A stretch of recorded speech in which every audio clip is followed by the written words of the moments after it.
Good evening, everyone. Welcome, sons and daughters of liberty. This is a daily commute, but I've got actually specific subject only because I tried to do it earlier, and well, somebody knocked on the door.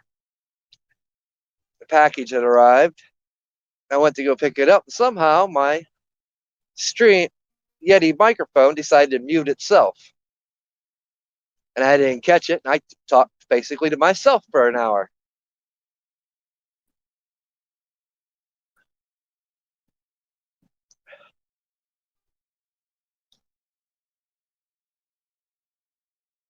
But I do have some strong opinions on the case as it's transpired. If we on the third day and still no verdict, should be continued on till tomorrow. But we had yet again someone trying to film the jury or take pictures of the jury or whatever he was going to do.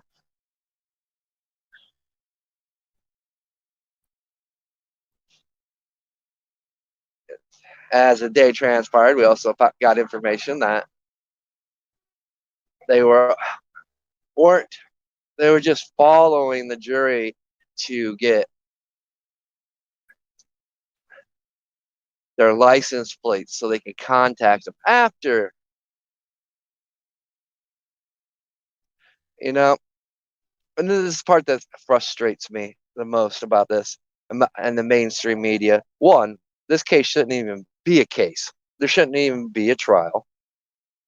Because the fact is, the ones that should be on trial is the mainstream media for the lies they've spewed and all the fuel to the fire they have added. They're the reason to blame for what happened in Kenosha, just like they're the reason to blame for things that's happened in Portland, Washington, Oregon, the various places where these protests turned into riots. But this case in particular, we have 3 people dead. You know, and they haven't changed their narrative one bit. It's still the same narrative.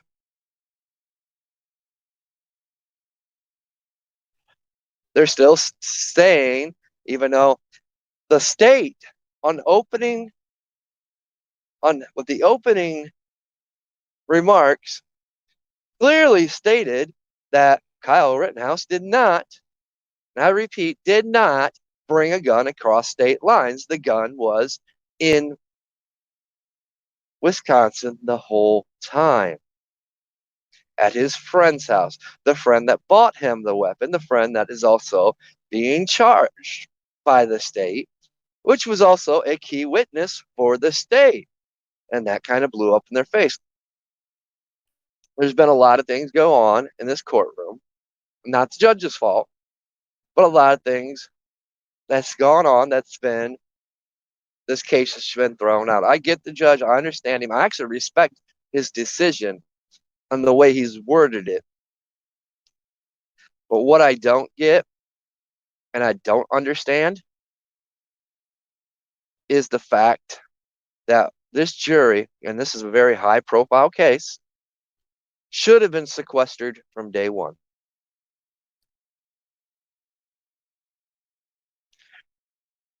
This is now the second attempt with a photographer, trying to get pictures of the jury. One did, and they got his phone, made him delete it.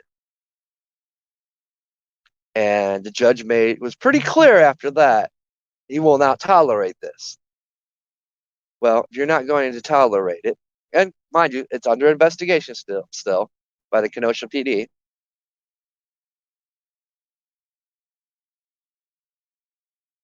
But the fact is, it happened.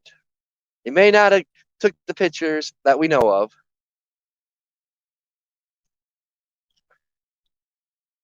It's still the fact that, allegedly he was from NBC and MSNBC, whichever one. They're same corporate entity. Just one's cable and one's regular news. And they actually, uh, there's a statement released by them, even though they've denied it today, but saying basically confirming that he was one of theirs. But there was no intention to take video or pictures. He was just there to report.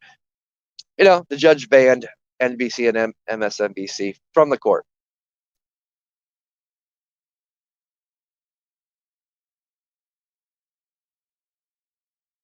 And the true irony of the whole thing is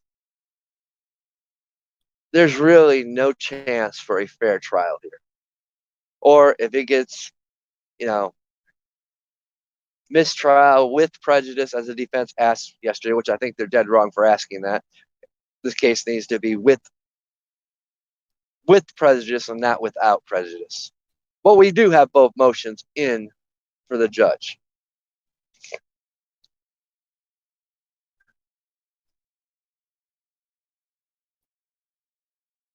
Because, we've had that. And this is jury tampering.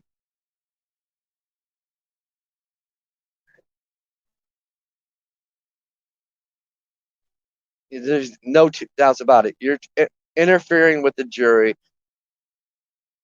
many of which probably don't want their identities known. And this, is intimidation of the jury.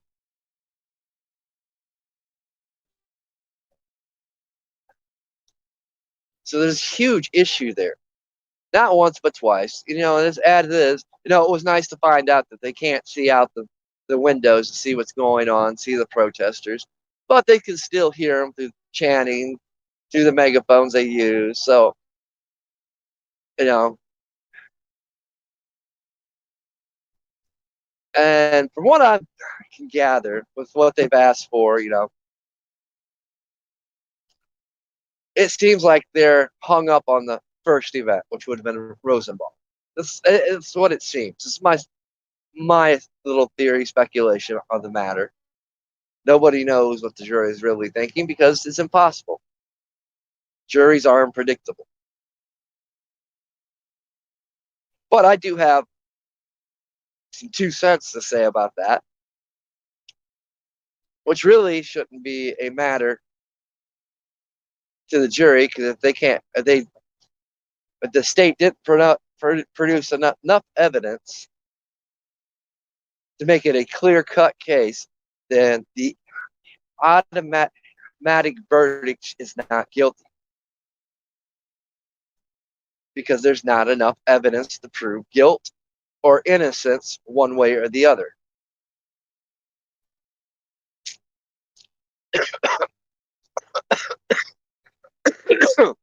Excuse me. Which is the state's job.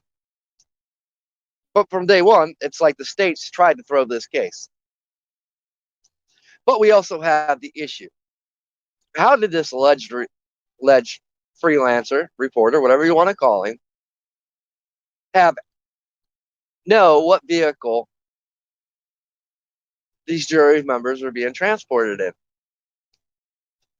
There was the other day talk of a marshal talking about a couple of jurors in fear. Okay, that's hearsay. We don't know. We can't prove it. I know the information I got didn't come Twitter when I heard about it. It came from another source. But either way, it hasn't been proven. Judge has made no mention of it.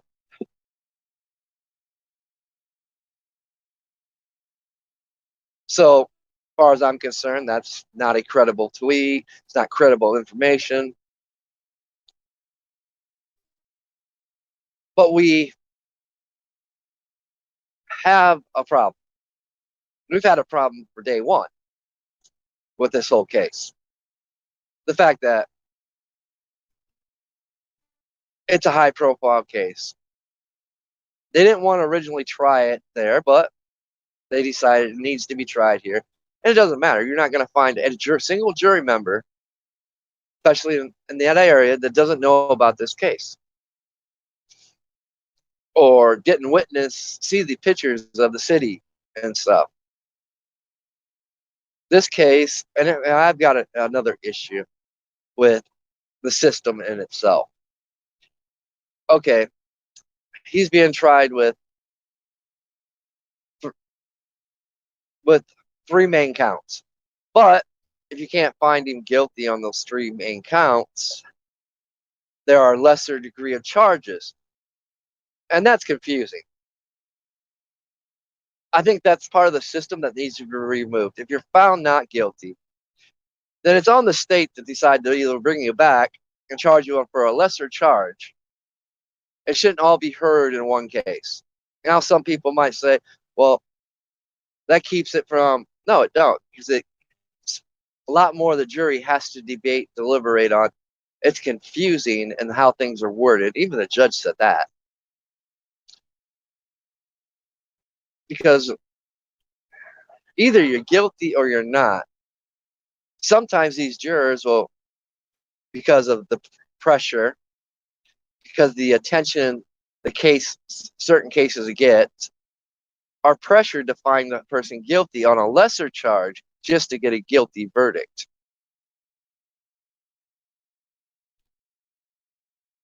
And like I said, I'm no fan of the judicial system. It is broken in so many ways, it's not funny.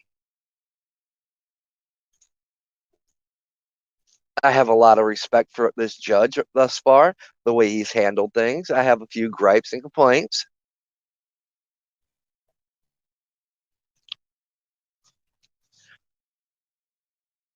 But my respect wise comes the fact he believes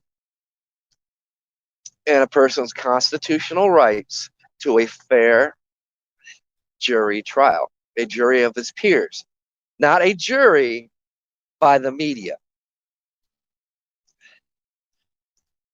A media that's been so biased and have flat out said time and time again, this man's guilty. Now, some of you are going to say, well, not all media outlets have said that. It don't matter.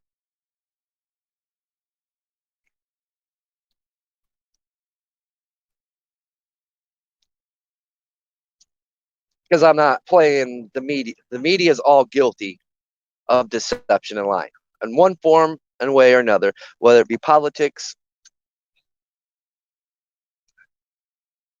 being one-sided to one particular political party. So no, I'm not going to let any major media outlet off the hook. You know, the narrative of this story from day one, and we got to go back before this case even transpired, before any of the protests, rioting, violence, looting, destruction of property ever happened, because it wouldn't have happened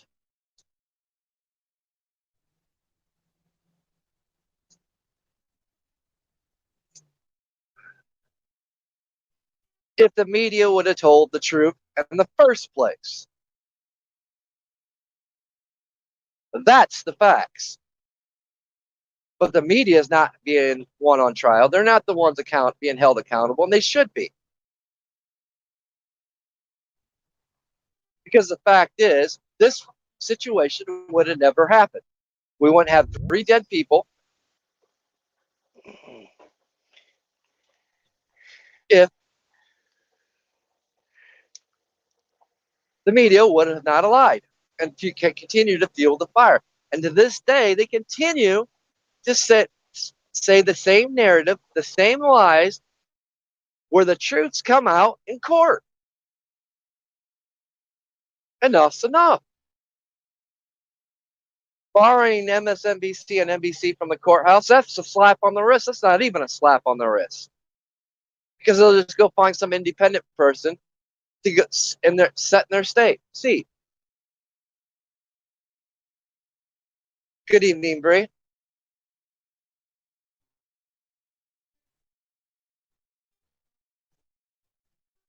Feel free to speak up because I can't hear you.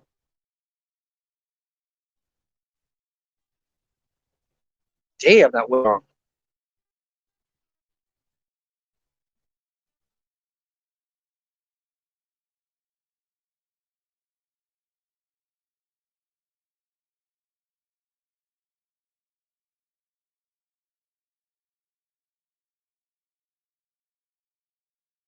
Bria, I have no audio from you if you're talking, so I don't know.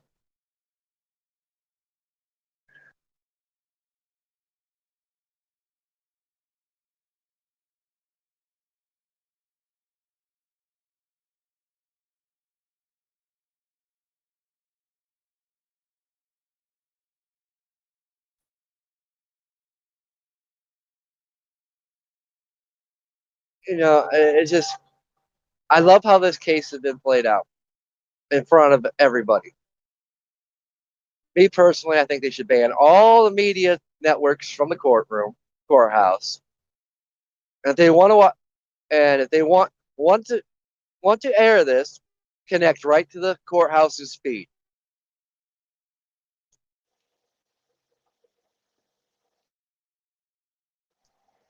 There, I is think that any better? yes. Now I can hear you. But like I said, the ones that should be on trial, it's not on trial. The ones that should be held accountable are not. Regardless of Kyle Rittenhouse's guilt or innocence, which personally I feel he is innocent. The only charge where it is in question is the Rosenbaum incident because there's no clear evidence showing what transpired behind those two vehicles.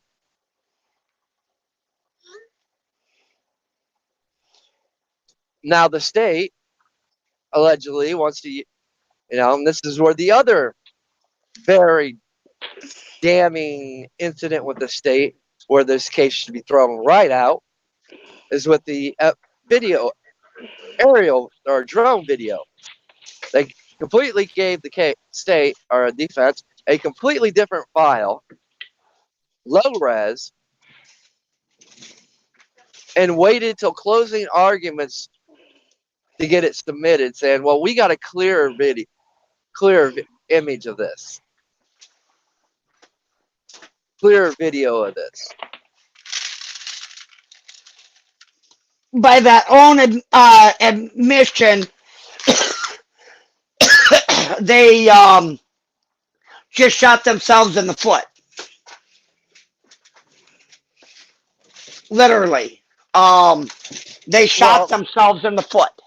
then there's the issue with the picture where the computer program rendered it, which has come to find out, which took the defense way too long to figure it out, isn't even admissible in a courtroom as evidence. Yep, and there's a case ongoing. I just found out today in my county that this same software program is being utilized in my county uh, to attempt to deep sick somebody on a uh, um, I think they're trying for homicide one, but as I had said earlier, that this case was my prosecutor only has a 40% conviction rate. Well, I don't want to get too much off subject either, Bree. Right. Yeah. But this, But yeah, it is important that this is being used because now, because if it's any prosecuting attorney worth his weight, since this has not been dismissed or removed from evidence and still being allowed, he can actually still cite this case that it's being allowed in this case, even though this it's clearly been stated that it is only allowed to be used for evidential research and not to evidentiary be research. Yep. admissible in a courtroom because it is not the actual rendering. It's adding things, so therefore you no longer have the original picture. So we got that issue. We've got the issue with the prosecuting attorney of violating and the judge's own words, potentially really overstepping the Constitution by his actions, by trying to interfere with Kyle Rittenhouse, Fifth Amendment, or his right to silence. Yep, And there was violating the fifth. a way to go around it. He could have done it, but he chose not to. He chose to word his statements the way he did. Like I said, from the get rip, this the state's prosecution has tried to get this case thrown out. From the witnesses they brought, from the witnesses they withheld,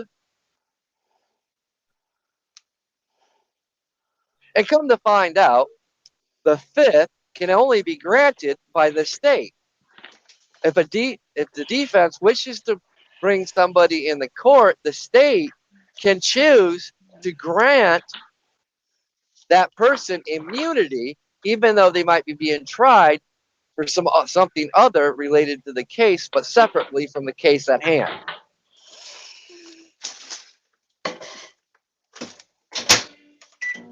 No, that's when we really think about it.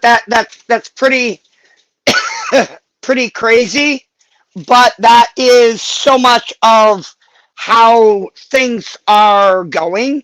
Um, and I mean, society. it's not society. Bullshit. I'm not blaming society for any of this. It's a select few. Yep.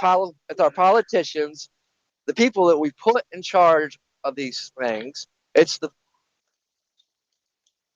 entertainment media spewing lies, promoting violence, Trying to escalate the violence as well. intimidate. They went as far today to intimidate a jury. Think about that. Yeah, that's pretty serious shit there. No, I'm not blaming society. Just like I won't blame the parents. But the parents need to start taking action, and they're starting to. They're finally starting to wake up and take control back from the state, from the schools. People are getting sick and tired of it. So no, I will never blame society when it's just a few. Unfortunately, the few are the ones that are in power that you guys keep. Now, I will blame you for keep on voting these same pricks in. That's your fault. You put them in office. You refuse to take them out of office. You guys are stuck on this left-right paradigm that is BS, that's an illusion, that's a lie, and you refuse to vote for somebody that isn't the label you follow or claim to be, even when their actions state and has shown that they do everything in their power to defend and protect the Constitution and protect your rights and liberties. That's who you vote in office. That's who you put in the places of power. That's who you put as a judge, as a DA. People that have their actions speak louder than words. Their actions speak louder than a label. But no, you won't, because I will only vote red. We got to have a red wave. No, we don't. We don't need the same song and dance every election cycle. Why? Well, let's look at it. Look what's going on today. Just look at this case as a prime example. This case has so many people shaking in their boots for the impact it can cause. This case is so politically disastrous for politicians that it ain't funny. So they're going to do anything in their power, and they're going to have their little media outlets that they control push the propaganda, push the lies, push the violence.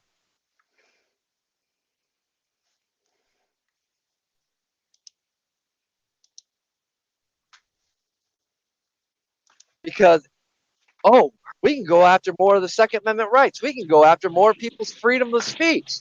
Why? Because these protesters committed all this damage. People died. So we need to limit what protesters can do.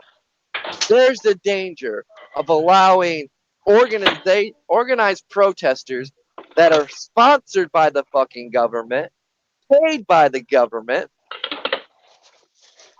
to push their political agenda down everyone's throat.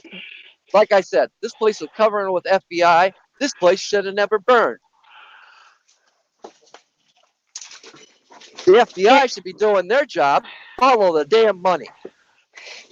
And you were partially going down the right road with the identity aspect of this as well. The quote unquote professional identity of this left right red blue identity type crap. You were saying that correctly. Well, I know I'm saying it correctly because I've been bitching about it since I started creating this channel. Yep. And too many of these people, I think, have fallen asleep to this, or they're too caught up on identity politics. Newsflash, people, all Hey, politics did you give this a is. share? Hmm? Did you give this a share? I can't share I it. will. I'll share it across the platforms. Yeah, I can't. Because I said I forgot to state this. Yeah, Technically, this is I'll post it. technically this is a daily commute, so I don't have access to my chat. So if anybody's posting in my chat, I can't read the chat. Bree might be able to if she pulls it Yeah, up. I'll have I've got the YouTube up on the computer, and I'll be switching over to the computer in about 2 minutes. And even if I could, I wouldn't because I'm driving. You know, there's people are too stuck on being stupid, literally, and not figuratively, but literally stuck on stupid. All right, I'm going to jump over to the computer. All right. Well, that's what I like about this case. How it's been aired for everybody to see. Everybody can see how corrupt the prosecuting attorney's been. Hands down, no arguments. Everything's in their face. Everybody can base their own opinions and views and judgments on the evidence as it's been laid out.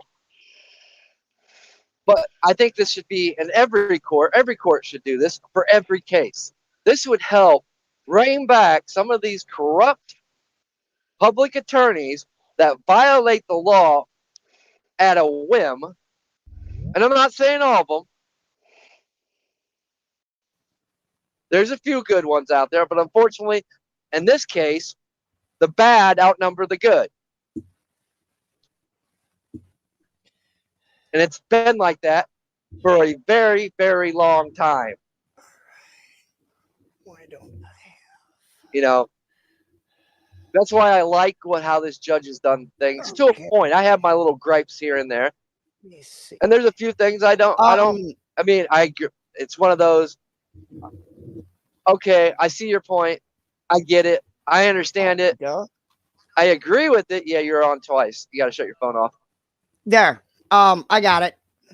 I agree with you, but then there's part of me that's like, man, I don't agree with this, but I understand it based on his aspect of the Constitution, what our founding fathers wanted, and they wanted for people to have a right to a fair trial through their peers without any meddling or interference. You know, there's like my biggest gripe is why hasn't this? And I get it. I kind of get his because it goes back to how he's been treating this jury, trying to keep the tension down, keep things lively.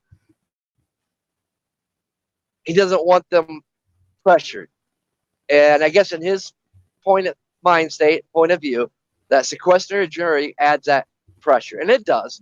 I won't argue that. But this is too high profile of a case not to have the jury sequestered. We've seen what happens when you don't. I would agree. I mean, we've gotten to the point where this trial is only going to go one way.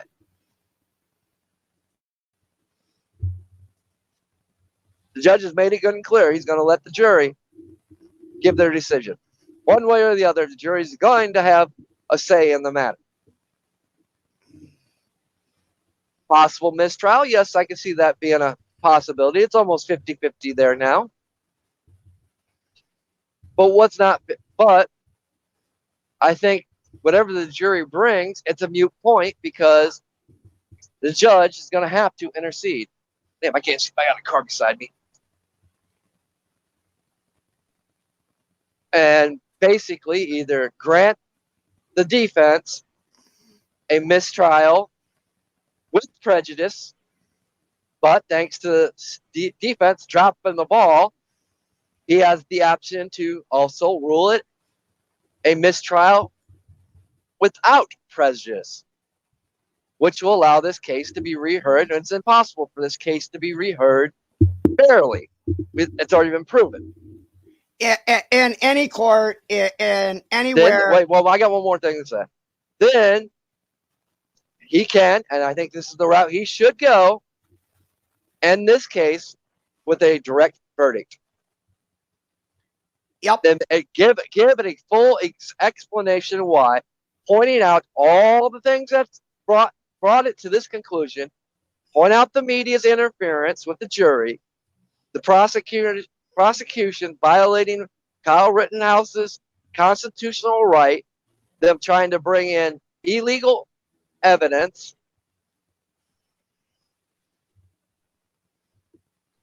That's how the judge needs to make a statement on this. Okay, you go ahead.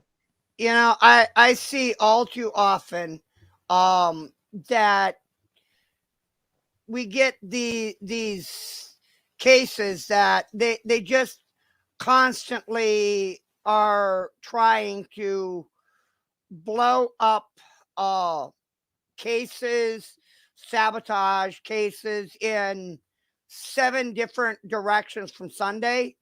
And my question is, at what point does this become prosecutorial misconduct? And at what point does it's already surpassed that? I would agree, but I mean, that surpassed that when he violated his constitutional rights to silence. I mean, they need to prosecute these the DA and the ADA and literally hamstring their sack to the train that is one train's going one direction, the other train's going the other direction, and that's if they can even find a set at this point, because we already know that the judge owns their ass. We already know that.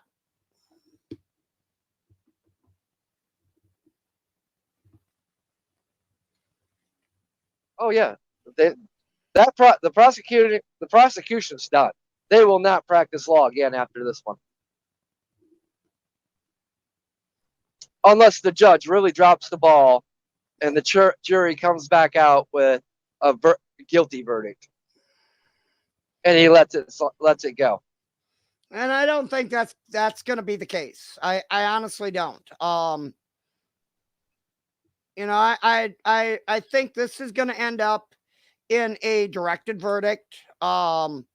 That the state isn't going to have a leg to stand on. Now there are other ideas out there that makes it and I don't put anything behind or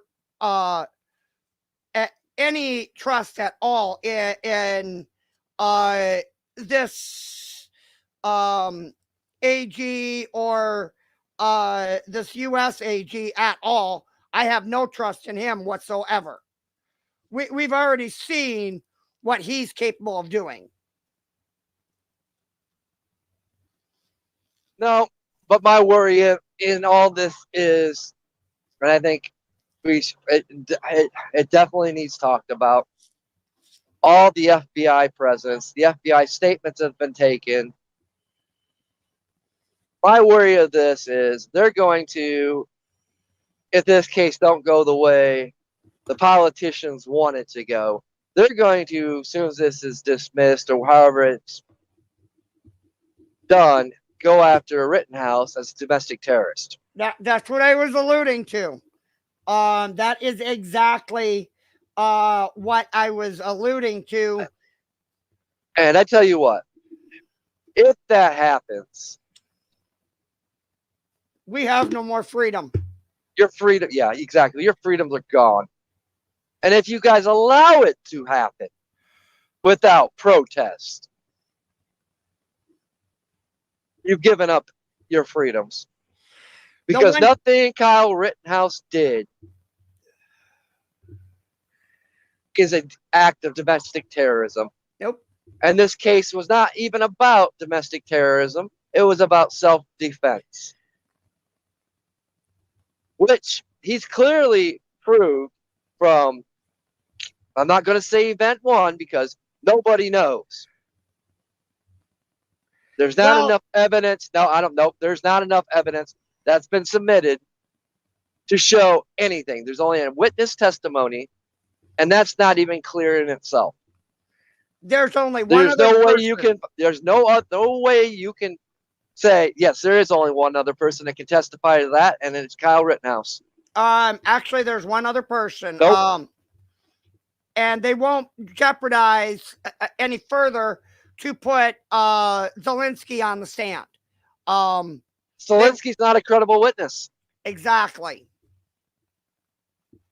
So, and he's up for multiple counts of arson anyway. So, they won't risk that case because that carries many decades in the can, and they're not going to jeopardize that. You know, that's been the whole big issue. The very Rosenbaums, there is no evidence where you can convict or find not guilty on. And if you can't find evidence on that one, then the other charges go in the same direction that the gun charge went. Yes. But I personally believe that's where the jury's hung up. Why? Because the DA was allowed to submit into evidence at the closing arguments a clear video that doesn't show anything. Yep.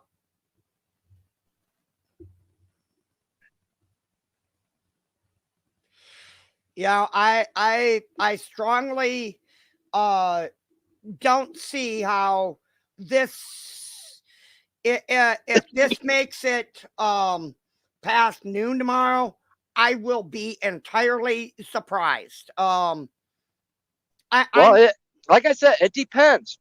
I stated this on Twitter, commented this on Twitter. Fear is a very dangerous tool. Oh, we've seen that. Fear is going to dictate if we do truly have some jurors that are in fear.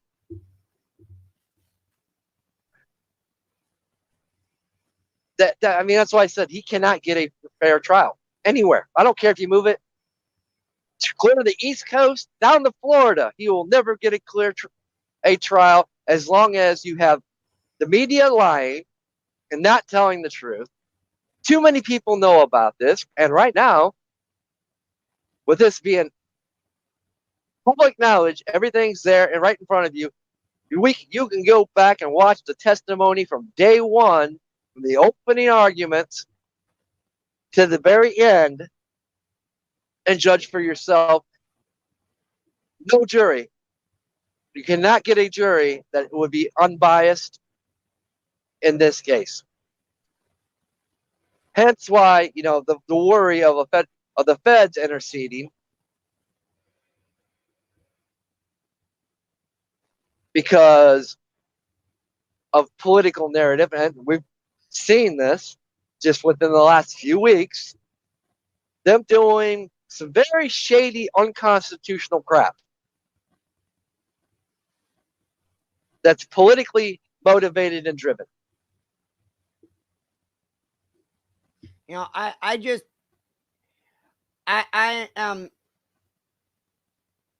can see this going a couple of different ways, but anyway, other than they.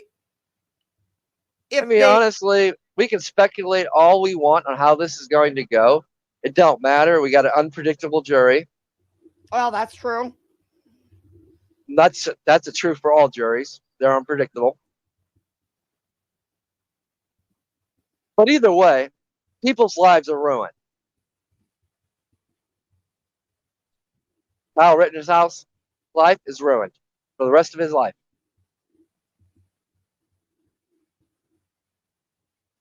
Yeah, right. I mean, anywhere that kid goes, and no matter what he does, after this, he unless he goes and has after he sues the state's ass off, for character assassination, among other things, and the media goes after every single media company with malice, and that's the thing. He's gonna be having to pretty much live in the shadows. What kind of a job is he gonna be able to get at this point, with everybody knowing what he looks like? Where could this kid possibly get a job in this country that is gainful and meaningful employment? Where? Well, and that's the worst part. We've already heard there's, they arrested somebody today for a knife. Yeah, and it was like 8 inches. We know there's been threats made. This kid's life's ruined. It's over.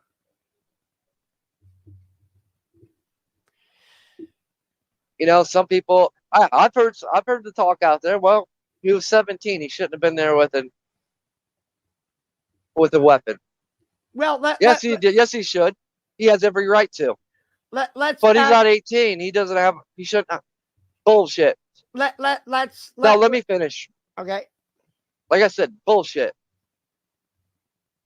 This country, when it was founded, had no age requirement to own, to shoot, to possess a firearm. We had kids as young as soon as they were able to hunt and forage food for the family using a weapon, using a gun. The Revolutionary War had no age restrictions on who could join and fight. Neither did the Civil War. Right. We had there's documented cases of kids as young as 13 holding the lines, defending. So don't give me that crap. Why? Because some politician says a person has to be 18? No. Constitution is very clear. If he's old enough to drive, he's old enough to serve. Yep.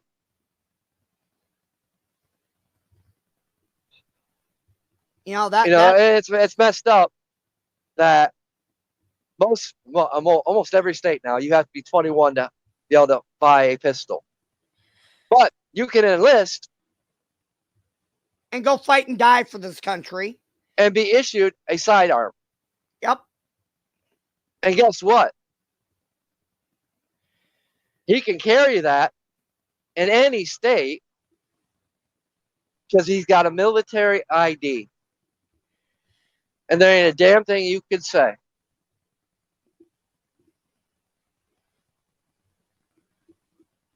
Hell, an 18-year-old can drink while in the military. They're grown. Once they've made that decision, they're treated as grown men. I don't want to ever hear the crap, well, he was too young to have a weapon. No. A gun's just not to defend our property, to defend ourselves. It's also the right to be able to provide for your families, to hunt.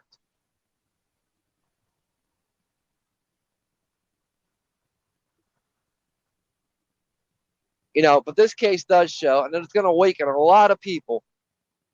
And that's why they've been trying to get this case so hard to get this case either thrown out. They don't want a real verdict that can be cited as case law because it's going to embolden people to say, enough's enough. You're not going to come into our areas and destroy our property, commit violent acts of violence, burn our cities. And let's get this fact straight. Regardless of what state law says, Constitution says that you have the right to defend your property, your businesses, yourself. That's natural law as well.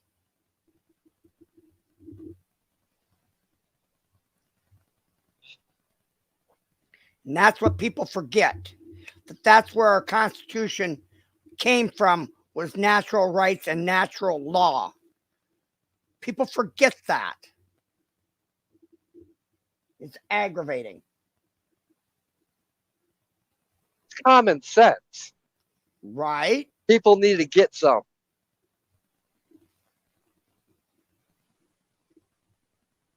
Common sense says if people are defamation of character, intimidating witnesses, intimidating juries, they need to be held accountable for, regardless of what affiliate, corporate, entertainment clause business that they are. If you claim to be reporters, you claim to be news, hold them accountable as such.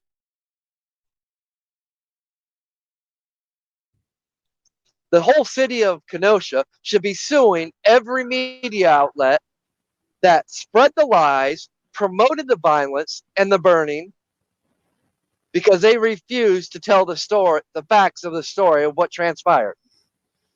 They stuck to a narrative and glorified a criminal who was dead wrong.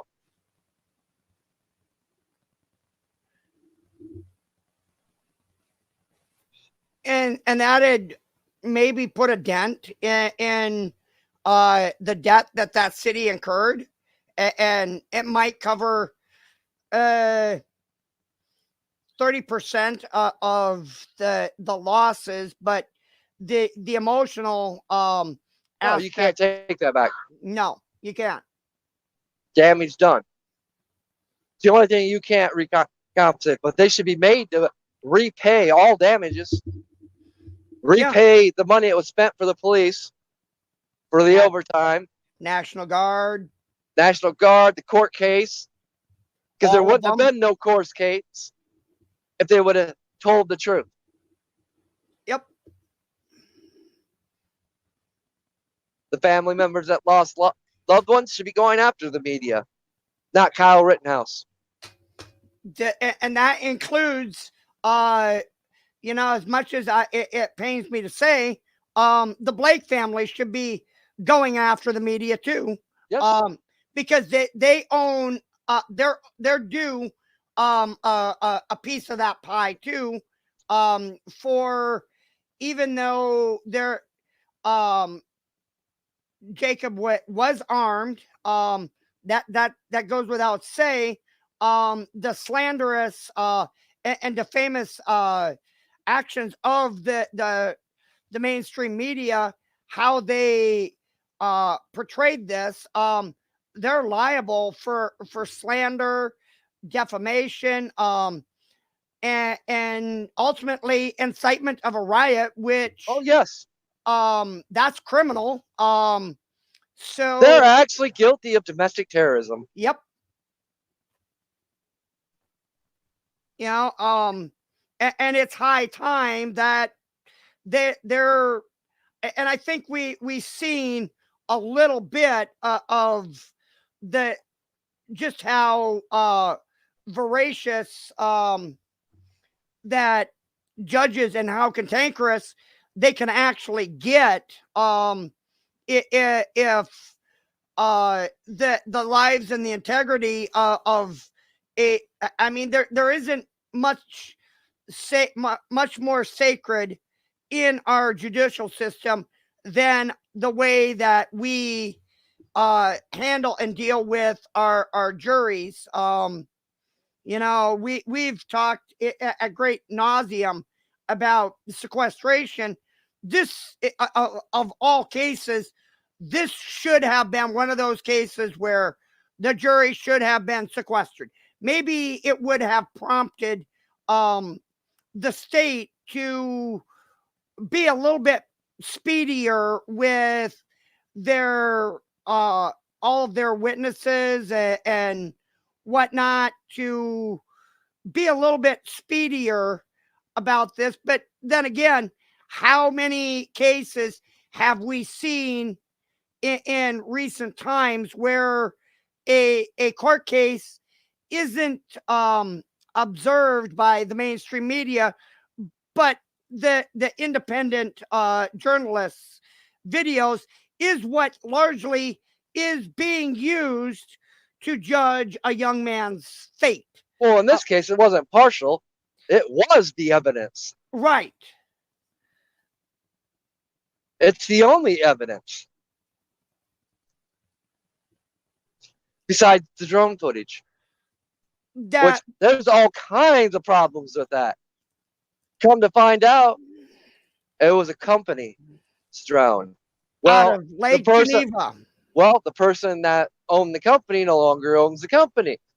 Now this is becoming sounding to be real shady.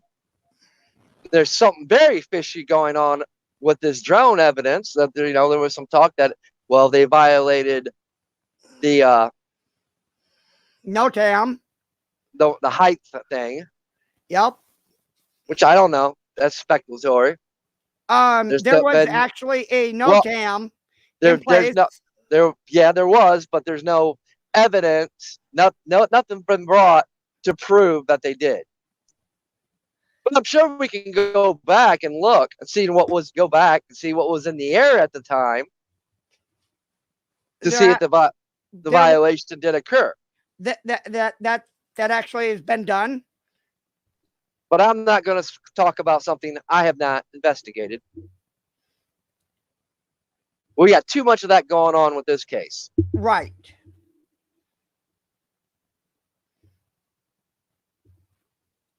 And I can only really talk about the things that I've actually watched. And everything. And I really didn't know much about this case other than what's transpired. I got one of the rare perspectives of this case because I didn't follow it. Hell, I didn't even know until it went to court that it was tied to Floyd. Yeah. Yeah, by and large, it was. I haven't done much research on this because I want a clean perspective. I want what I've seen come out of that jury. Well, I want what the jury has. And that's what I pretty much got.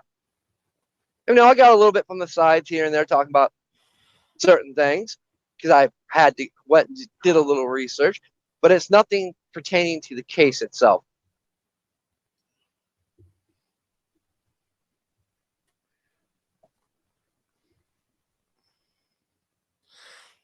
all too often, I think people get too vested in a lot of these high profile cases, and that they pretty much get immersed, and they have structured um, their entire day. Well, let me put it this way. Here's the easiest way to understand this. Anything that you know or heard of pertaining to this case outside of the courtroom is hearsay. Or Is it bias. fact? Well, it is definitely bias coming from the main media. But there's going to be those advocates. Well, Fox News has been portraying it right. I don't give a rat's ass. They're guilty. They're just as guilty. Might not be on this case. Heavy on the might. But they're just as guilty when it comes to the politics. They're politically driven, one-sided. So no, I don't want to even hear about Fox News. They're just as guilty as CNN, MSNBC. Actually, They're they're the more. problem. They're a part of the bigger problem that needs to be tore down, and do they get rebuilt? I'm not the judge. I'm not the jury. I'm not the executioner, but I can tell you, I can definitely be a contributor as to where am I going to get my news from. It certainly is not going to be from any of those sources, because I'm not going to give them that satisfaction of going to their sites and clicking on their links to give Well, them money. it's not even that. Even if it is a source, it's not a source because I'm going to do my due diligence and research it. Right. I'm going to get multiple sources and formulate my opinions and views. And I'm also going, now hear this out. Understand this. I'm also going to find all the opposite views of the case, then formulate my decision and opinion off that. Because there's more than one side of a story, and I want all sides. And that's what objective journalism is supposed to be about. Damn! But I jumped in the other lane. I missed it. I have a window covering the screen. No, the car behind me, which yeah, good thing I didn't do what I thought I wanted to do. About hit the brakes because he fucking flashed me, but fucking turned on his fucking bar. Uh-oh. Oh, yeah, it's a sheriff. Oh, shit. I'm doing 70. I'm actually doing 73. And it doesn't look like it. And, well, you seen him fly by, and I can barely see his taillights now. Oh, shit. That could have been bad. But he didn't have his lights on. But that's him all the way up there. Holy shit, he's all ass. Right. I just have to glance over, like, oh shit, sheriff. Yep, sorry, didn't mean to slow you up. Thank you. This is one of those people. I think they forgot what objective journalism actually is. That you go looking to see what all sides are, and then you draw your own conclusion from both sides. That's what real journalism. That's objective journalism. Real journalism is you presents both sides. A true unbiased opinion. You present both sides of the story, and it's up to the person that reads it to formulate their own opinions and views. That's the definition of true unbiased journalism. And that's what I see or hope to see when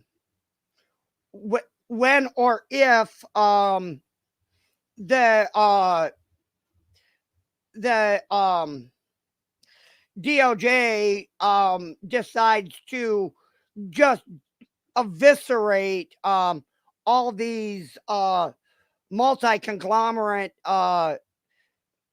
multimedia companies, just completely dismantle them uh, from the top down. Yeah, I'm not going to hold my breath on that one. Right. Well, we've seen what kind of work is happening out of the DOJ right now. I just we've investigated ourselves and others, and we've done no wrong. And neither has anybody else. Unless there's something to gain. You know, and that's the thing that bugs me the most about what happened last year is, and we've seen this play out so many other places, so many different times. And you mentioned, since you opened the door, I'm going to go there. How many times did we see and hear in the Floyd case during those protests that there were plainclothes agents walking amongst the crowd?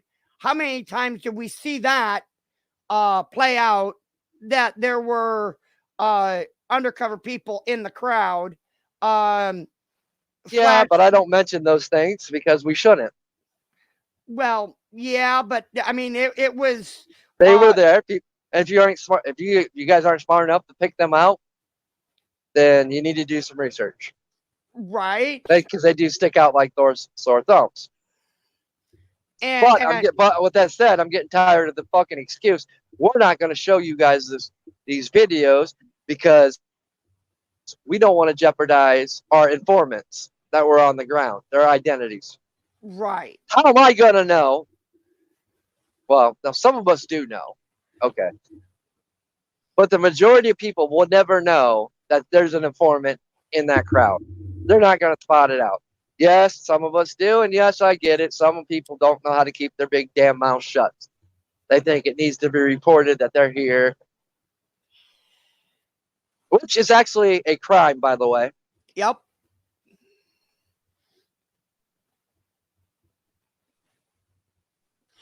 And you can be charged with it.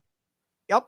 As soon as you insert those people into that environment, that's committing and aiding into domestic terrorism.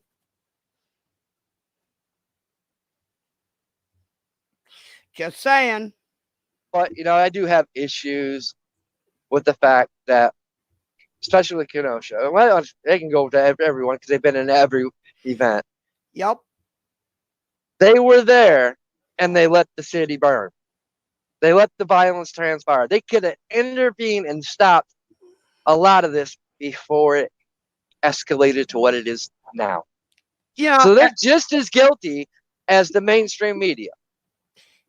As it's come out from multiple sources, this Mystic Jump Kick Man had the prosecutor actually done his job, Jump Kick Man would have been in jail during the time of the August 25th, 23rd. Well, actually, the week prior to, and all the way through the week after the 25th, he would have still been in jail, possibly even on his way to prison, if the DA had done his job correctly.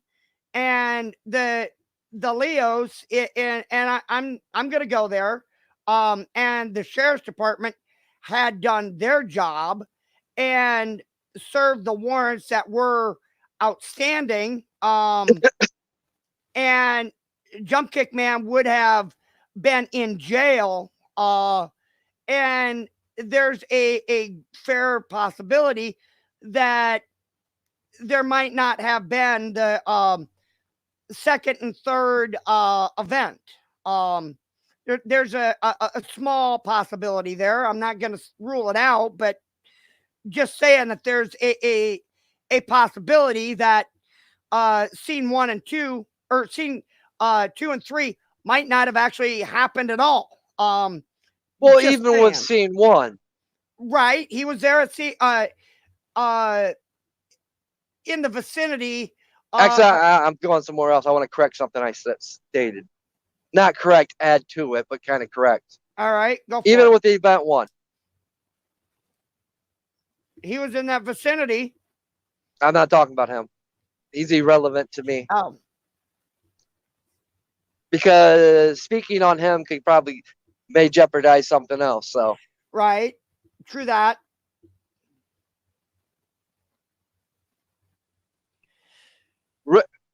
Rittenhouse was in retreat. We do know that much. Yep. Prior to event 1 taking place. And that is in accordance Ordinance to self-defense.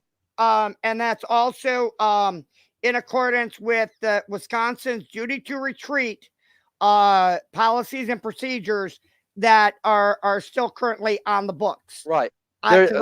Throughout from before, right before event 1 happened, all the way to the end, Kyle Rittenhouse was in full retreat until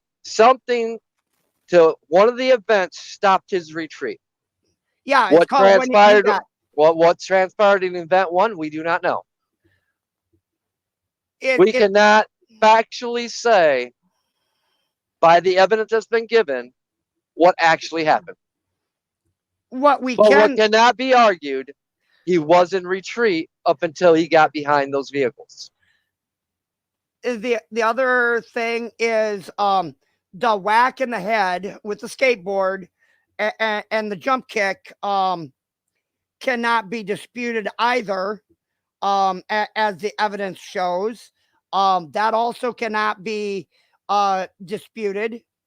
Skateboard one can't be disputed. And it's kind of hard what can be argued, though, once more, the state's lack of doing their due diligence and their duty to retrieve the skateboard and making all efforts to retrieve it, because it is a key piece of evidence. Yep. But I can also fault the defense for not pushing the issue. Yep. Then what is also not in question, an argument, when dude drew his gun, he's no longer considered not a non-threat.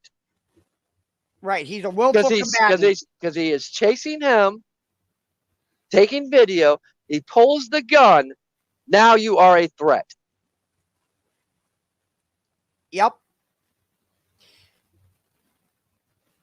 And once you're knocked on your ass, you can't retreat any farther down than that. No, and you know, we can speculate all we want because they didn't really bring any evidence. Defense didn't bring no evidence saying that he had some head trauma.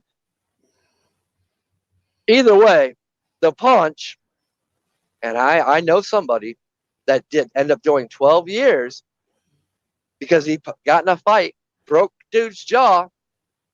Dude walked around for a good hour, tripped, fell, hit the curb, and died. But dude was still found guilty because he broke dude's jaw.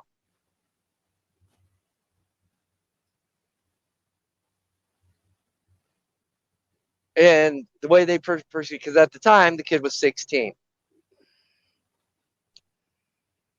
And then, you know, through some shenanigans with the prosecution, they waited to try him till he was 17. Then, you know, we're going to plea bargain, trick you because you don't know the law. And they know which one of us don't know the law. But as the judge stated, of course, I will argue this one in a child in a minor's case. Most minors are not going to know the laws, even though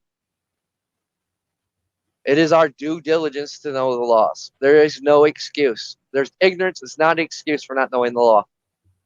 Yep. And that's actually what they hit him with. That's crazy. And sentenced him as an adult to, what was it, 8 to 15, I think it was, under the old law. Wow. He did 12 years before he got a parole. But he is one of those 1% that took advantage of the system while it was in place, got an education, got a vocational trade in drywalling and electricity, yeah, while they were still offered. Because now, none of that stuff's offered in the prison system. There is no form of Nowhere. education, no form of vocation. It is no longer a rehabilitation center, and it is an indoctrination center for you to be a career criminal and keep putting money in the private prisons' pockets and the state's pockets. And Wisconsin is one of the biggest offenders of and use of the CCA. Wisconsin is one of the biggest.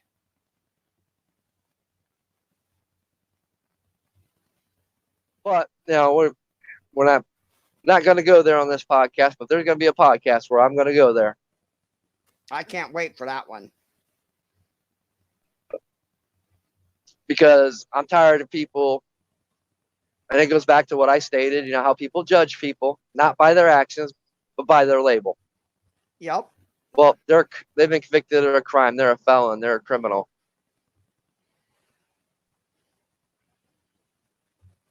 They're just going to violate, repeat. They're never going to change. Bullshit. You're judging somebody by their label, not by their actions. And I almost one day gave AOC praise when she was fighting for the prison reform stuff. I remember that.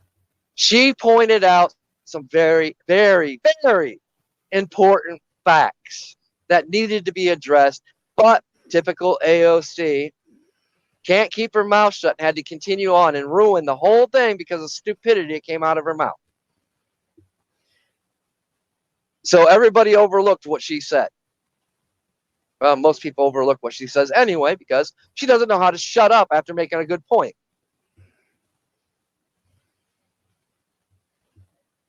But I am going to go there, one of these podcasts. Yeah, every once in a while she'll drop a good nugget, and then the next 25 are going to be Well, no, it's not even the next 25. She'll drop a good nugget, then keep running her mouth and ruin it by saying something stupid that contradicts the good nugget or something that has no relevance.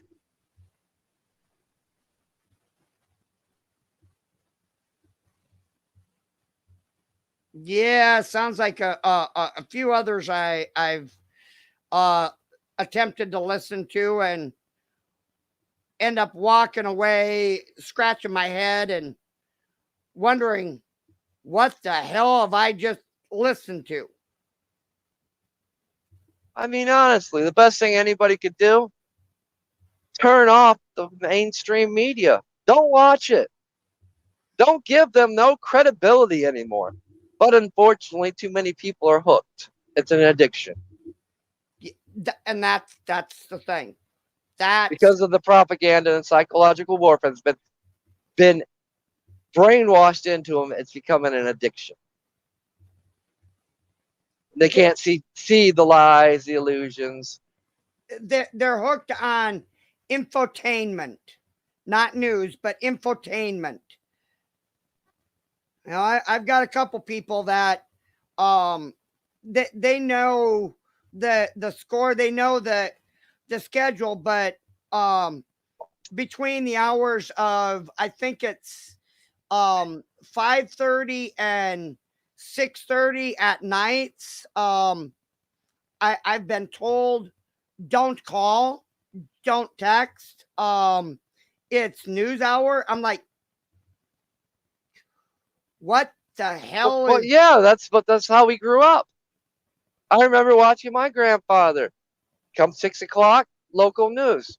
Come 6:30 to 7, the nightly news. but it It was was brought real up every news. house. No, it wasn't. I learned that fact at the age of 9 while I was overseas living in Brazil. That's when my dad said probably the most truthful thing I've ever heard. Do you really want to know what's going on in your country? Go to a different country and watch their news about your country. Most factual statement ever. And it sadly it's the truth. And that's why I don't. Even back in the 80s, 90s, our media was still playing the propaganda machine. Why? Because that's their job. Yes, they were a lot more factual back then than they are now. Now they're just very blatant about it. And they don't care.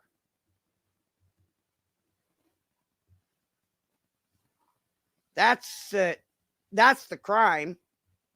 They'd rather throw a whole bunch of funny labels on it and call it something that it's not. And use it to do predictive programming and subliminal messaging. Yeah. I mean, it's gotten to the point where we can't even, no, a person that deserves a fair trial can't get a fair trial. But they're going to sit here and glorify all the criminals involved in this like I'm sorry, Floyd was not somebody to be glorified in the media. No. He was guilty. He was in violation of a restraining order. And he had a knife. But they don't tell you that. They didn't tell you that. They withheld that. Even after knowing, they withheld that and stuck with their narrative and glorified. And it's been like that. We can go clear back to Ferguson. They glorified that guy, that kid. And they still are. But when the facts came out, oh yeah, his hands were up all right, raining down punches. Yeah. Strong arm robbery. People don't want to hear that. That's why that's why I'm all for police having body cams. And they should be on at all times, and they should not have the ability to turn it off. And that's one of the big things about, you would think a city the size of Kenosha would actually have them. There was body cam. That's how we know he had a knife. Only some officers, it's not a mandatory thing. Only Well, it should be mandatory. I agree. But not all officers actually wear them.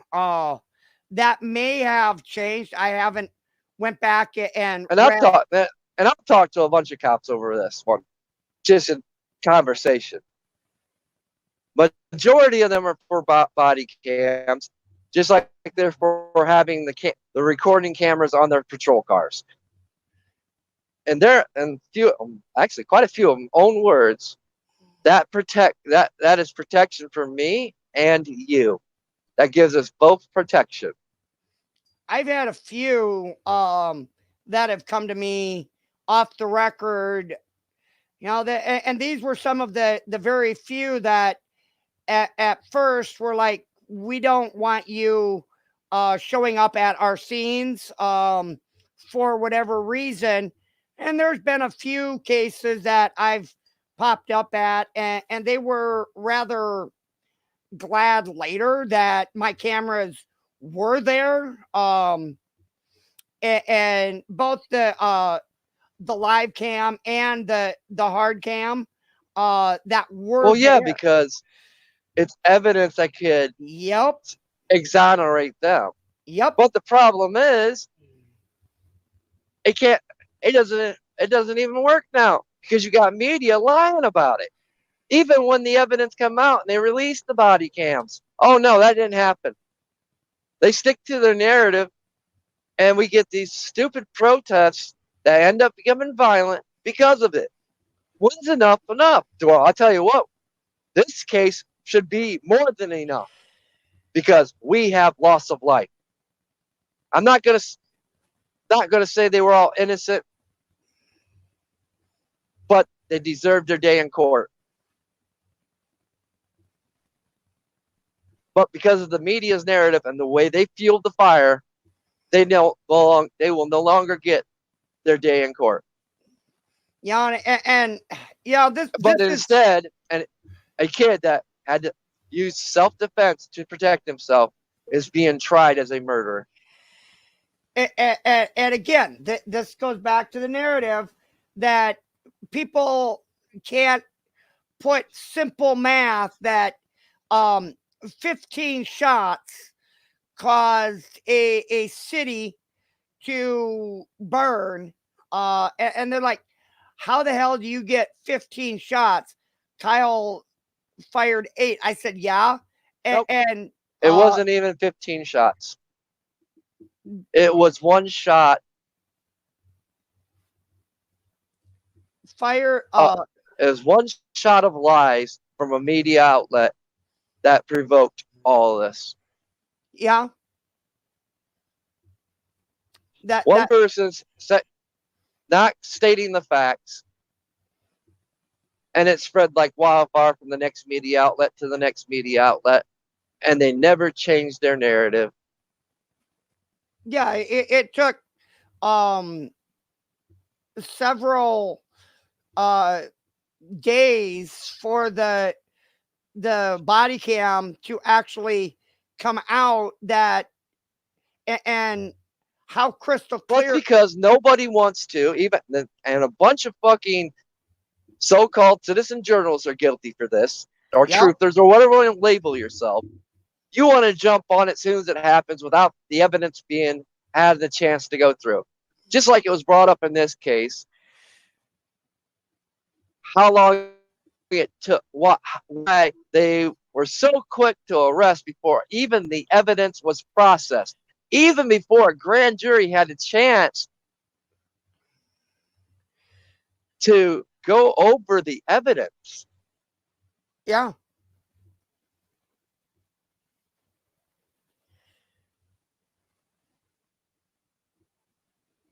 It was rather funny how Kenosha was so quick to dismiss the charges on Blake the very day that Kyle was charged.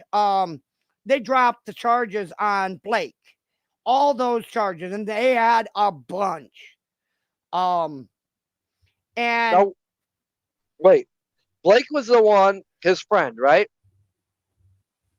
now Jacob Blake was the young kid that got shot 7 times by the officer. Oh, okay. For having the knife. And he actually pulled the knife on the officer. Well, okay. I actually corrected myself. I said Floyd. I meant Blake.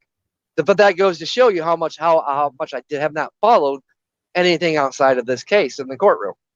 And that's what sparked the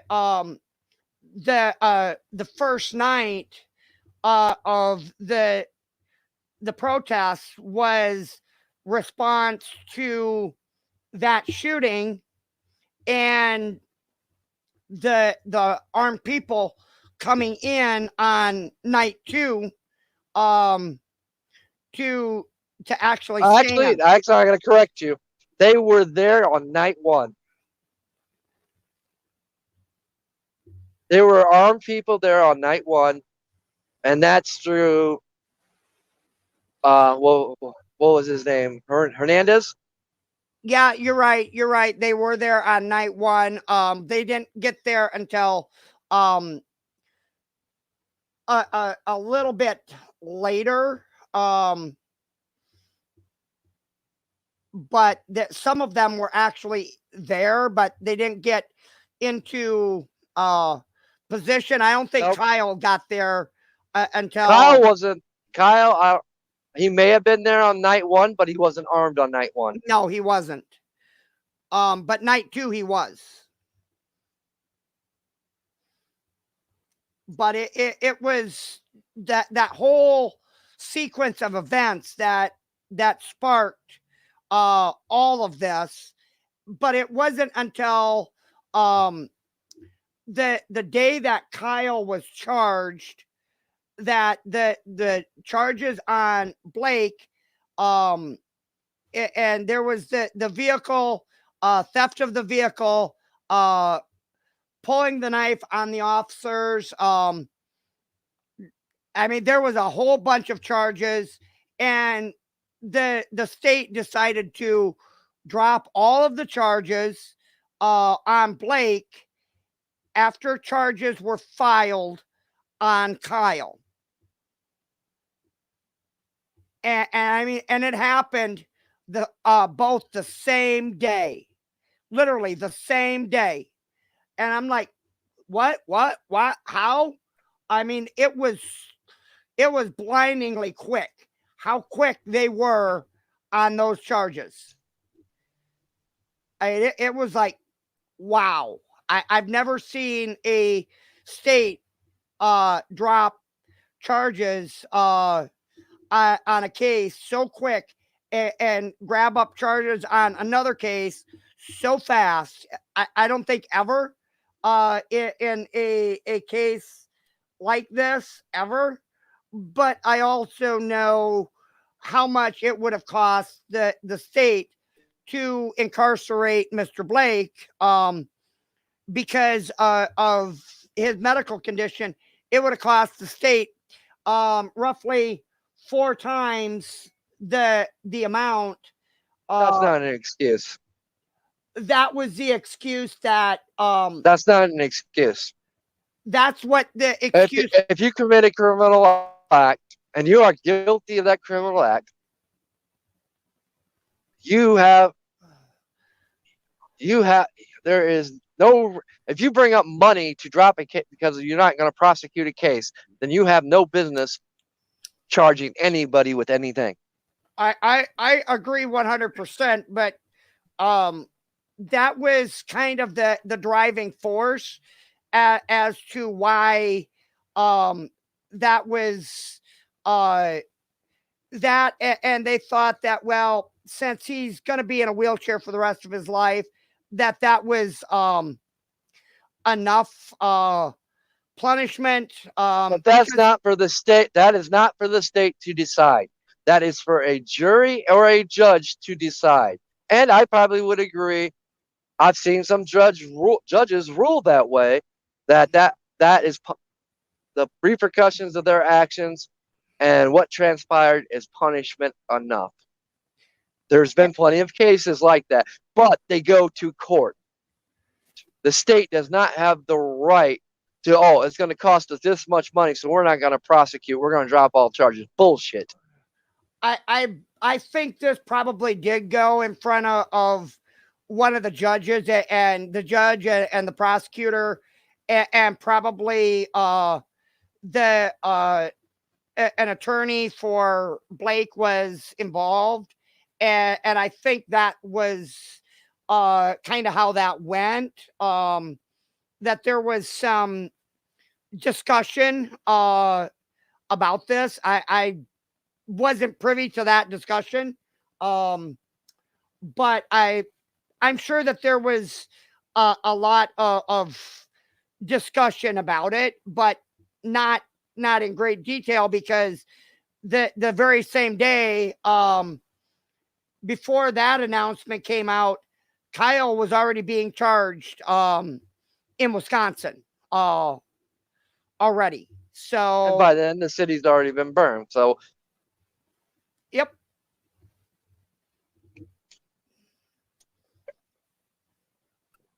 It was a lose, lose, lose, lose, lose all the this way whole around. this whole thing is a loss. Even Yep. if Kyle wins, it's a loss. Because he's lost his ability to be able to uh provide for his family. Uh it should he have a family down the road. Um be able to take care of his parents as they get older in life. He's lost his ability. At least 20 years. It'll take good 20 years before people forget. Yeah, I don't even think then. I honestly don't think then because Most people will have done forgot about this case within 10 years. possible. All the only ones that won't are the ones that closest to him. Or those But who, regardless, his life's ruined. yep, I agree. He took 3 lives or 2 lives or whatever.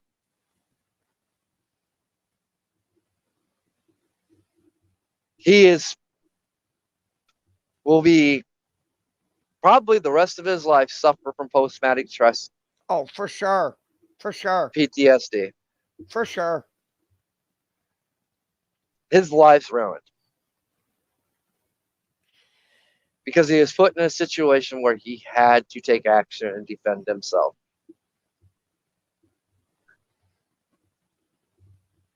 And very few 17-year-olds have that within them to be able to respond in an adult manner and do things and do things with clarity of mind I and mean, I'm not even going to go. I'm not even going there because that boy knew what he was doing. oh, he was very very good about it, that's for Yep, sure. you seen he had proper training. Oh yeah. And I don't But believe that there was malice in his heart no, either. So you could take the depraved heart charge and throw that in the trash can too.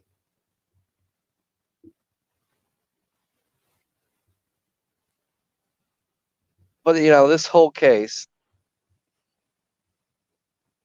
it's just been a train wreck from the beginning.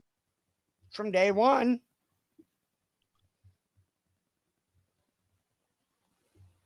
Even the prelims were a back when the case was still uh he was fighting extradition back to Wisconsin was a I won't say it was as much of a shit show, but it wasn't far from it. Um, and then you have the previous attorney um touting around that oh, he wants his 2 million bucks back that he put up for bond. Um and I'm like, you've been on how many major TV channels and how many major interviews that have you done uh since this case started? Which he Uh shouldn't have been allowed to begin with because the case was ongoing, and he right, jeopardizes the case by speaking of it, right. which is another where the judge should have stepped in and hit him with a gag order. Yep. And then there's the after he was removed from the case or stepped down from the case, um how much money has he made and profited by attracting other clientele? How much money has he actually made because of the PR off of this case? I believe that it was So probably he'd actually get. would get, considering he dumped his dumped let go of the case. I know I wouldn't hire him. Oh, I mean, if you're going to abandon a case and not go hear it out, you're not the attorney I want. That sounds like more of a something fucking a court appointed attorney would do. or the ADA. No, but he definitely made millions on appearing on all the shows that he appeared on Oh, afterwards. hell yeah, he did. So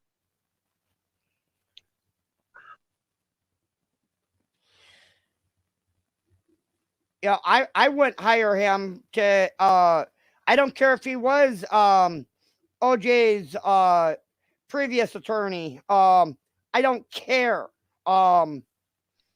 If he was part of the quote unquote dream team, I don't care. If you're gonna bail on a 17-year-old kid, which should have been the case of the century. oh, clearly it's turned out to be. Well, no, actually it's not, because it's going down quicker than the Titanic because of all the meddling, the prosecution, the way they've done it, the attempt to throw it, all because they want to avoid the political drama,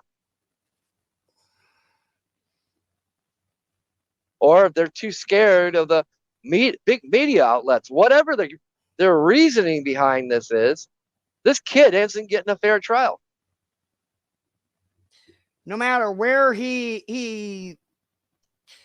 no matter how hard they tried at this point, the damage is done. The damage was done in the beginning, opening statements by the state. Yep. From the state's witnesses to the state witnesses, more damage kept on going than the initial train wreck of the whole thing, which from that point on, he's not getting a fair trial, is when the state finally violated his constitutional rights to silence. I mean, I ran out of, I think my objection jar has been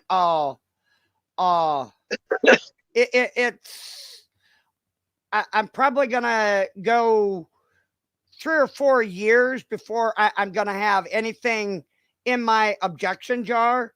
But that also tells you how kind of ignorant Kyle Rittenhouse is to the law. Because as soon as his defense attorney yesterday opened his mouth and said, without prejudice, no, I do not accept this. I disagree. Yeah, I caught that. But Kyle doesn't know enough that he can intercede on his, if he disagrees with something his defense does, even though I'm pretty sure that I remember the judge clearly stating he can disagree with his attorneys. Yep. You have that right. Yeah, I keep hoping that he's going to speak up and raise an objection to something that the prosecution says. He can't do that. Now, I've yet to hear anything that any comments that the prosecution has made that Miss Wisco has said objection. It's either one of the two guys that are always talking typically. Well, I mean, she brought up the biggest, probably the second or third biggest objection. It was basically the fraudulent actions of the state by sending them a completely different file than the ones they showed the jury when it comes to the drone video. Yep, and that drone footage should not. It's Then he's like, "Oh, you can watch it on the state. Oh, you can watch it online. Tucker Carlson showed it. It's the same, pretty much the same resolution we showed. That's a that's misdirection. That's yeah, not even relevant because what was relevant, you sent them a different file. You did not submit into evidence the one you had. Because if you did, you would have got caught right then and there. And that both evidences would have been thrown out. The black and white low res version and the colored version, the raw unenhanced version. yeah. I'm still shaking my head about that. The one that was in 1920 1080,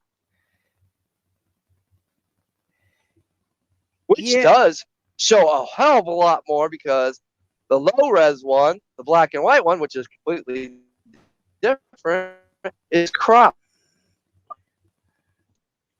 which means there was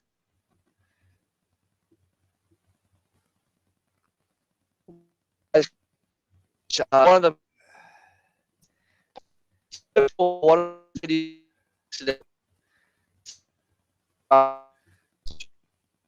you're cutting it in and out there a little bit, Drew. he showed the PBS's screen videos, their video courtroom video, where it was actually showing the DA's files, where he had two file programs to edit and compress videos, which allowed you to also edit videos.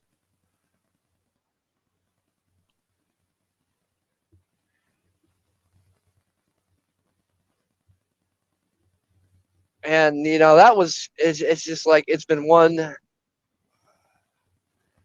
The state has done. I mean, they've done so much. Early, they've done day one. They've tried to throw this case.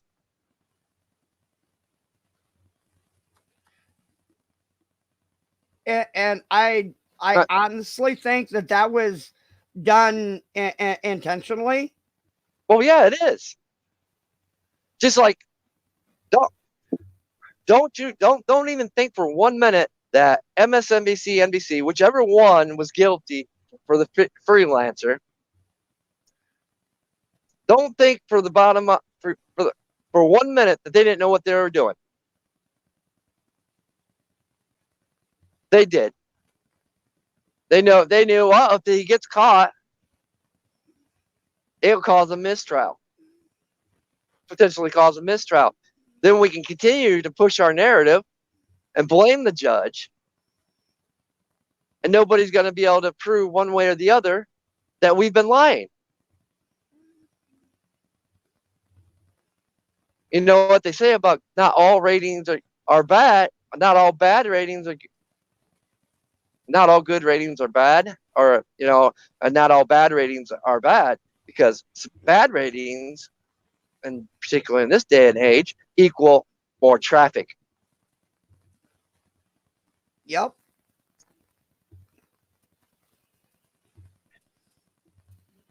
They will feed off that, say we were right, this and that.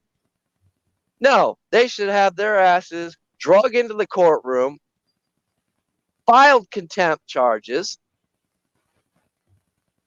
But I get there's going to be an argument. Well, what about the freedom of the press? You have freedom until you commit a criminal act. And just like protesters. You have the right to protest, express yourselves until you commit a criminal act, until you commit violence. Then you no longer are peacefully protesting because you have broken the law.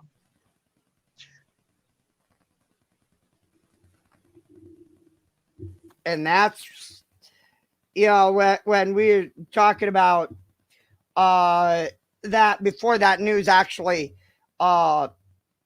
fully was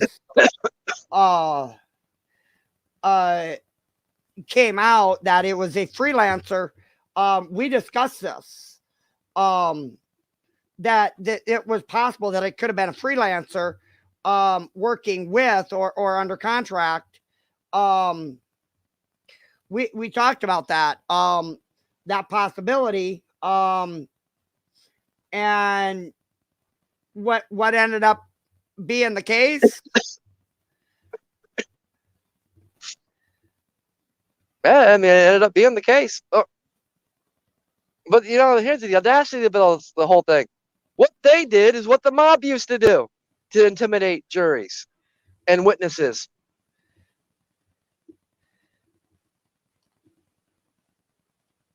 And what were their sentences?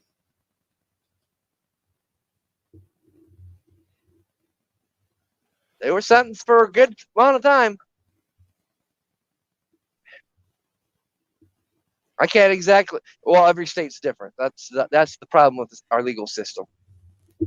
It should be the same law applies for every state. It's for every person, and it shouldn't be every state has their own different set of laws. But that, like I said, that's for another podcast. Yeah, at this rate, that'll probably be about after the first of the year. No, it would be before that. In fact, you can look for that within the coming week. I got a 5-day weekend coming up next week. Oh boy.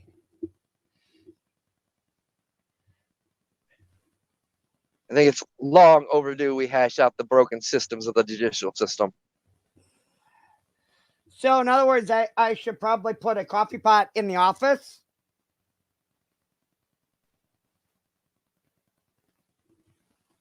It's been a while since I've done a broken system video anyway. And this is actually one of the ones have been meaning to do anyway. The judicial system was the next on my to-do list anyway. Like I said, so I should move a coffee pot into the office. That'd be an interesting one, nonetheless.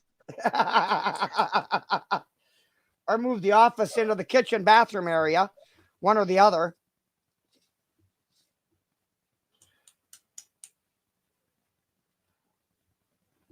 I figure probably next week's probably gonna be it'll be a nice long break before I do another podcast. And hopefully, At least till the beginning of the year, first of the year. I don't know. I'm up. I don't. Like I said, I don't know. It depends what me and Sarah have planned. Well, what else she has plans for December, which keeps to be in a growing list. Yeah, I foresee a few miles getting put on that cute little truck. As long as I don't have any more mishaps with the ABS system. Yeah. I haven't had to use evasive driving in a very, very, very long time. It's good to keep those skills razor sharp, actually. Oh yeah, it was instinct. It was pure instinct. Just be thankful that you weren't on ice. That wouldn't have bothered me. I grew up in Ohio. I grew up driving Firebirds and Camaros in winter. Like I said, thank God it wasn't on ice or in extreme weather conditions. I actually know how to handle the vehicle better under those conditions than I do on dry pavement. Yeah, and that's the strange thing that people who don't live in those kind of conditions, they don't understand that concept that we tend to drive better in adverse weather conditions and limited visibility conditions. We tend to drive better than most because that's when we learned how to drive in them is during that time. Yeah, I mean, I got my driver's license in December. So I grew up driving in the winter. My first experience of driving was in the winter. I mean, granted, I drove before then,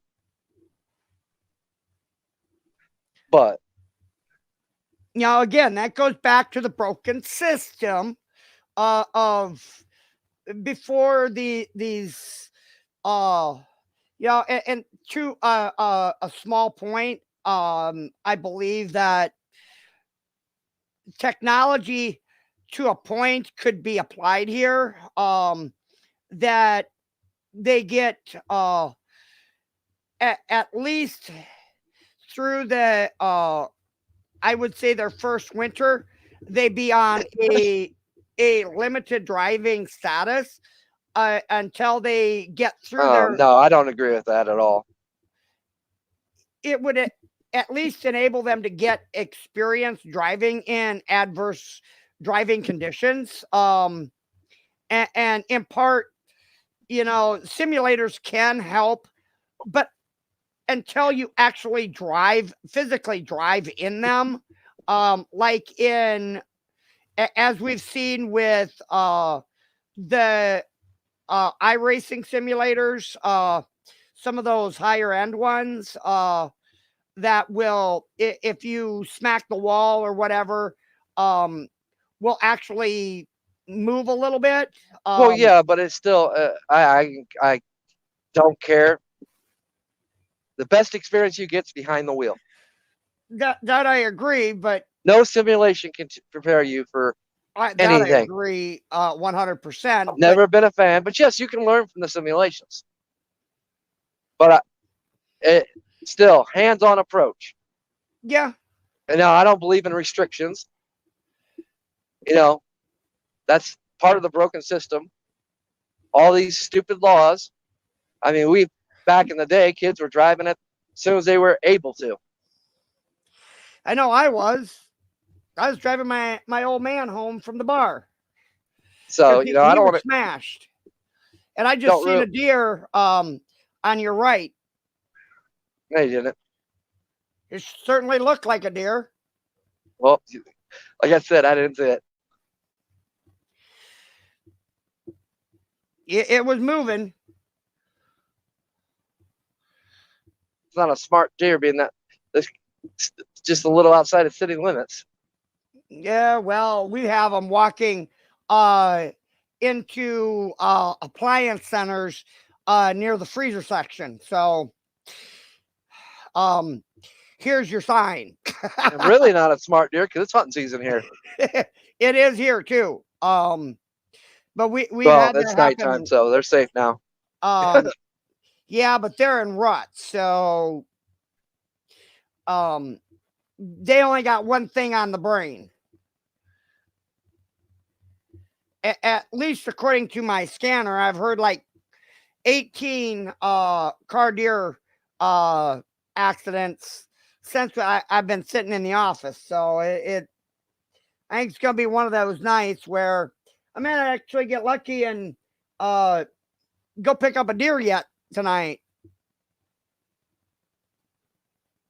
This, like I said, this whole case has been. It should really be eye opening for everybody. A real eye opener, really, regardless of your opinions and views. This, like I said, it's been a big learning experience for me watching this, and I fully agree. I disagree with the judge thinking, and I think once he goes back and rewatches this, and I'm sure he will. I know he will, and actually sees how much good this actually has been. He'll change his tone on it, because I think this should be the way all court proceedings are done. Oh yeah. He's basing his problems with the mainstream media. That's where the issues have come. The issues.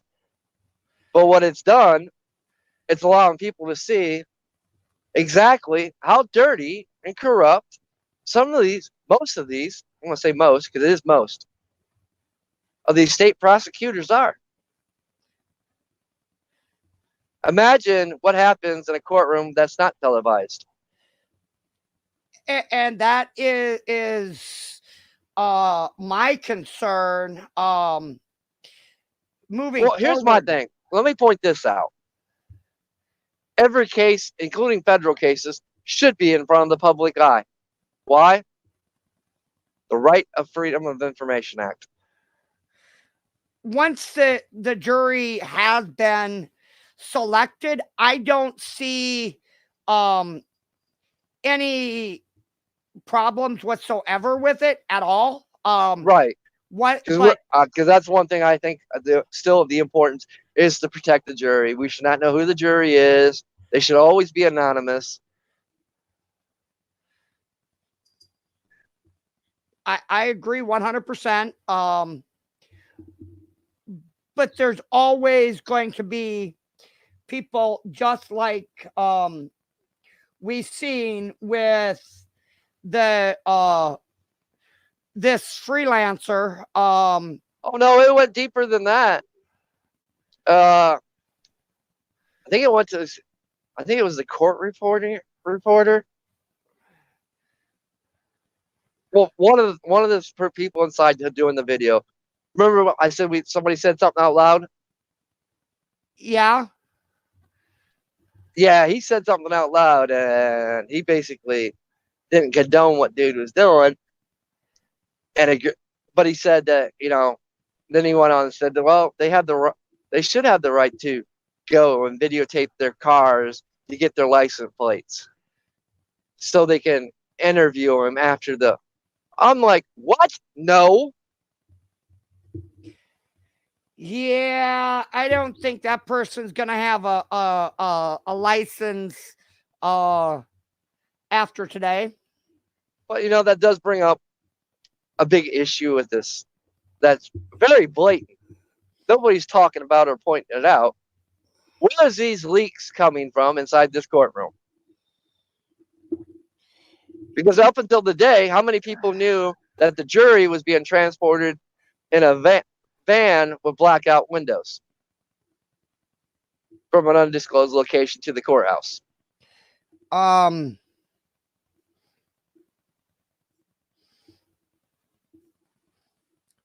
I know. I didn't know that. So how did this freelancer know that? How did the first guy that recorded it know that? and videotape them coming into the courts. Coming off the bus, Yep. which now it's turned to no longer a bus, it was a van. Somebody in that courtroom is leaking information, and it has to be from the higher up in the courtroom. And somebody got paid a nice fat amount for that information. And if it's the court reporter slash stenographer, their ass better be in jail. And it's not the stenographer. Then the court reporter, clerk of court, whoever it is, irregardless of their title, because we all know what titles are. Well, at least those of us who pay attention, we all know what those are, titles and labels. Well, as soon as you accept the label, well, you become part of the caste system. But that's for another day. Whoever is funding this has very deep pockets, and they're not afraid to be brazen. And I've long been waiting for a hot mic type moment all throughout this trial. I've been waiting for multiple hot mic moments, either from the judge or somewhere else in the court. I've been waiting for these. Um, because they're truly going to be landmark moments, and I think this judge is about had it. He's Um, he's he's had it, but he ain't gonna go back. And for everybody keeps thinking that he's gonna stop it. He's not. He was not gonna intervene until the jury comes back with a verdict of some sorts. So everybody is thinking the judge is gonna jump. Get that out of your mind. It's not gonna happen. He's made that good and clear. he'll let the give the jury a chance, and then whatever the jury, unless it's anything other than, um, Actually, I don't think at this point it don't matter what the jury brings back. He's got, even if it's a not guilty, he's going to intercede. He has to. yep, legally, ethically, and morally. So, regardless of what the jury verdict is, this case is done. Better be done, or else what respect I have for him will go out the window. He becomes just like everyone else, part of the problem. And I part of me is thinking that he's not going to be a part of the problem. Otherwise, he would not have lasted this long. Because I think he knows that the levity of this case. It's not. It has nothing to do with the levity of this case. From what he's stated thus far in this courtroom, he's a strong believer in the Constitution and what the founding fathers dictated when it comes to judicial matters. Yep. But, actions speak louder than words. His actions and the end of this will determine if he truly does honor those things. And that's what I And right now, there should be an open investigation on how this. The police department's got an investigation going, but the court to be ordering a separate investigation within the court. How are they finding out what vehicle these jurors were in?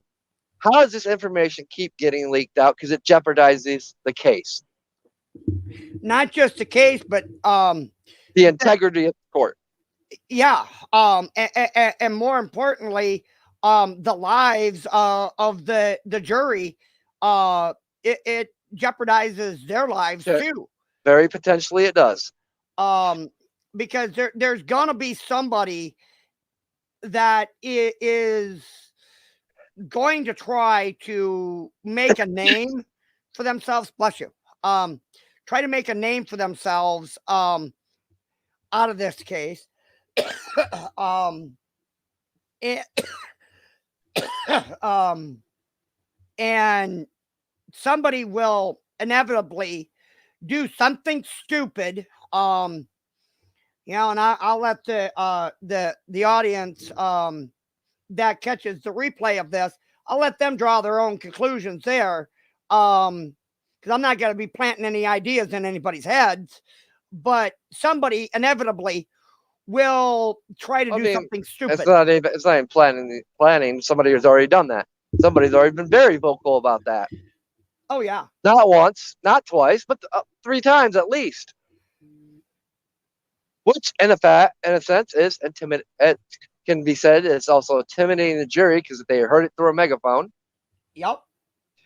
And this goes back to my point: the FBI doing jack shit should have had swept this guy up for making the threats. Yep. Because he is inciting, whether he personally does it. He says, "Oh no, not me," and it's not the first time he's opened his mouth, because he opened his mouth in New York not 2 weeks ago. Yep. threatening violence, destruction. But when called on it, he goes, I'm not going to do that. I just saying that's what's going to happen if they bring back whatever that division was for the crime unit for New York. Yep. It's time that real accountability happens.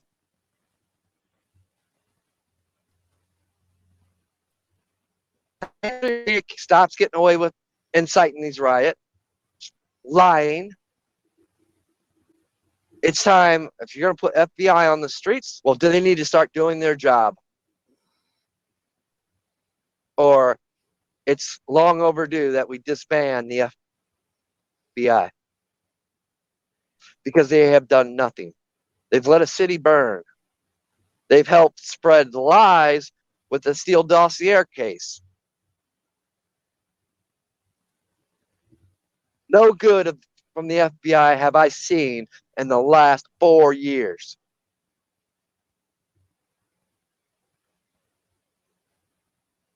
I would agree. But their footprints everywhere. Footprints and fingerprints. But you got anything to say in closing? Because I'm Nope. getting close to approaching work. Nope. My throat's starting to get sore, and my back is screaming. From about 20 miles back, it started screaming. You know, guys, like I said, in the end, it's your opinions and your views. We all got different opinions and views. Me and Bree don't always agree on things. In fact, you've heard us argue back and forth on a few topics. Of course, you've heard me do more interjecting than I normally do.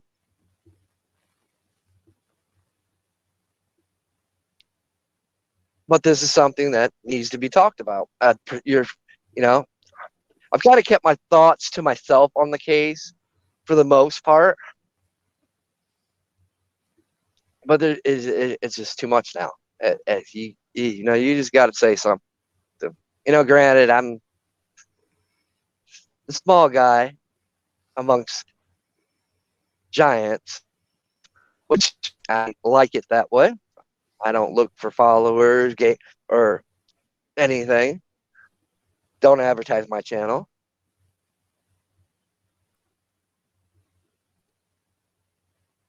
Because I reap the benefits and rewards of being a small channel.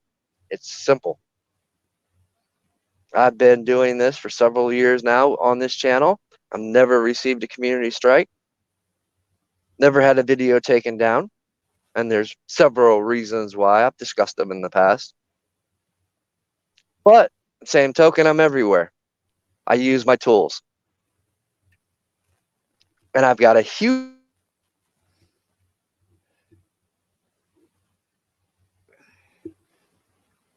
You cut out there.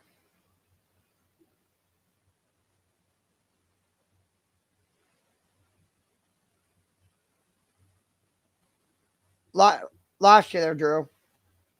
You cut out.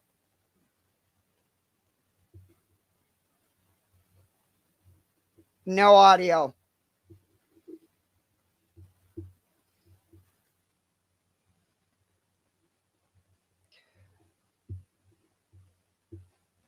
All right, Drew, I can't hear you. I can see you talking, but I cannot hear you.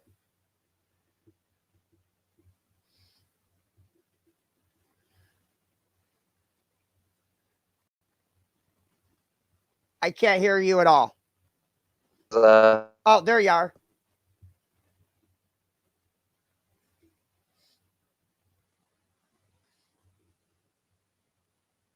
Well, I had you for a minute. Now your signal dropped off again.